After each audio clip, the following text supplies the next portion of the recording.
ఆ కుర్చీని మడతబెట్టి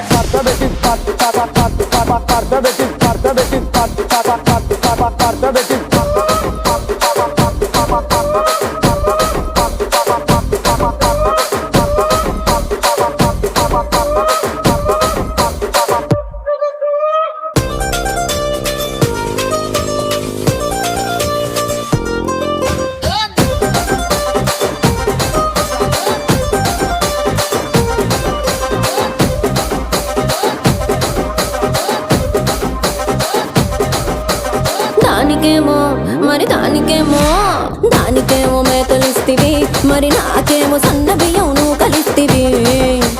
మేకలేమో వందలుగా మందలుగా పెరిగిపాయ, నాకిచ్చిన నూకలేమో ఒక్క పూట కరిగిపాయ. ఆడపచ్చరాళ్ళ తూకాలిస్తివి, మరి నాకేమో